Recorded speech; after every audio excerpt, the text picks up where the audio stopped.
জয় শ্রীরাম, জয় বজরং বালি কি জয়, জয় জয় বজরং বালি কি। এই বছরে মোহাম্মদবাজার ব্লকের আমাদের আজ বিশেষ মন্দিরের আকর্ষণ পুজো ছিল রামনবমী পুজোর।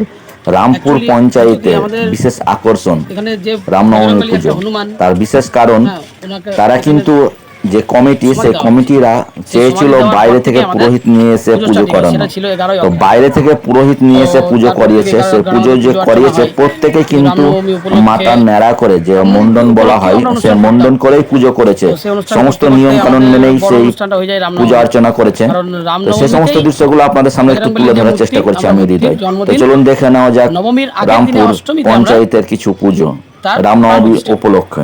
সেহেতু সেই 11ই অগ্রহায়ণের পর থেকে আমাদের এই মন্দিরের রামনবমীর আগের দিনে যে পুজো, কাল থেকে পুজো যজ্ঞ চলছে, মহাযজ্ঞ চলছে। তো সেই দিন অষ্টমী থেকে কিন্তু আমাদের শুরু। তার আগে কি আমাদের নিয়মগুলো হয় কি, মানে আমাদের পুজো হচ্ছে, এই বছরটা হচ্ছে অষ্টমতম বর্ষ। আমরা যখন প্রথম থেকে পুজো আরম্ভ করি, আমাদের মনে হয়েছিল যে বজরংবলী পুজো ঝাড়খণ্ডেই বিখ্যাত। তো আমাদের সমস্ত কমিটির ছেলেপুলের মানে ইচ্ছা হয় যে আমরা বাইরে থেকে পুরোহিত নিয়ে আসবো, একবার দেখি কেমন পুজো করে। তো যাক, ইনি হচ্ছেন আমাদের পণ্ডিত দীপক পাণ্ডে। ওনার সঙ্গে আমার এক বন্ধুর মাধ্যমে যোগাযোগ হয়। তো উনি বলেন, হ্যাঁ ঠিক আছে, আমি তো এই পুজোগুলোই করি, ঠিক আছে করি। ঠিক আছে। তো সেই সূত্রে ওনাকে আমরা ফোন করে উনি আমাদেরকে কিছু বিধি আজ্ঞা দেন যে পুজো অর্চনা করতে গেলে, বজরংবলী মন্দিরের প্রাণ প্রতিষ্ঠা করতে গেলে মানে কিছু বিধি, কিছু নিয়ম মানতে হবে। তাতে কি না, যেসব ভক্তরা থাকবেন, যেসব ভক্তরা পূজা অর্চনা করবেন, প্লাস কমিটি যেসব ছেলেপুলে থাকবে, প্লাস কি এমনও কি গ্রামের মানুষও যারা চান আর কি। তো নিয়ম হচ্ছে 15 দিন আগে থেকে নিরামিষী আহার কিন্তু সকলকে গ্রহণ করতে হবে। যেটাকে বলা হয় সংযম, যেটাকে বলা হয় নিজেকে সংযম করা। তো তারপর পুজো আমাদের হয় কি না, আমরা করি কি অষ্টমী, নবমীর আগের দিনে হচ্ছে অষ্টমী, যেটা আমাদের বাসন্তী পুজোর সময় এই চৈত্র মাসে।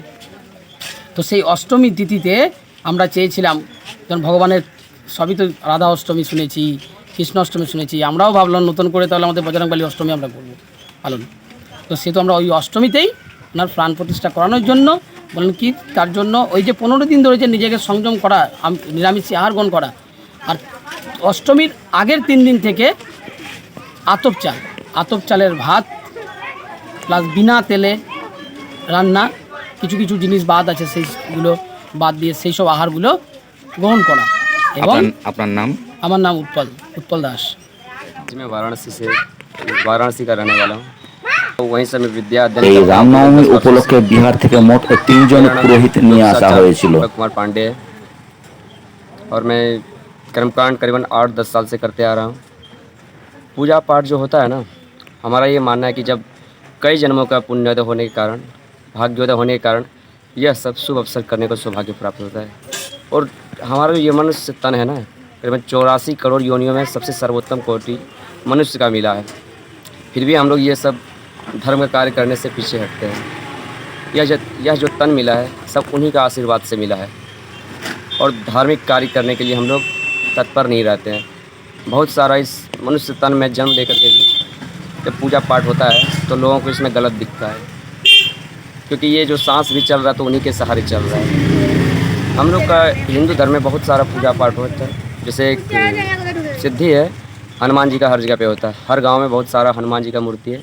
और रामनवमी के शुभ अवसर पर ये यहाँ के रामपुर ग्रामवासियों के द्वारा हमें फ़ोन किया गया, हमें बताया गया कि हमें यहाँ पे यज्ञ करना, अनुष्ठान करना है। यहाँ के अनुष्ठान के बारे में हम सारा चीज़ को विधिवत सारा बताया कि क्या होगा, कैसे होगा। पहले जल यात्रा निकाला जाएगा, इसके बाद वेदी पूजन किया जाएगा, फिर हनुमान जी का महाअभिषेक होगा, प्रतिष्ठा होगा, भगवान का रैली निकलेगा और हवन वगैरह होगा। पूजा पाठ से होता है कि जितने मनुष्य के अंदर नेगेटिव एनर्जी है वो नेगेटिव एनर्जी में बदल करके पॉजिटिव एनर्जी मिलता है पूजा पाठ से। जी महाराज की जय। जय श्री राम, जय श्री राम। ओम नमः पार्वती पतये हर हर महादेव। আমরা শঙ্করপুরও এসেছিলাম, শঙ্করপুরের সন্ধ্যা আরতির দৃশ্য আপনাদের সামনে তুলে ধরার চেষ্টা করলাম। তো আজ এই পর্যন্ত, পরবর্তী ভিডিওতে আবার হাজির হব আমি হৃদয়।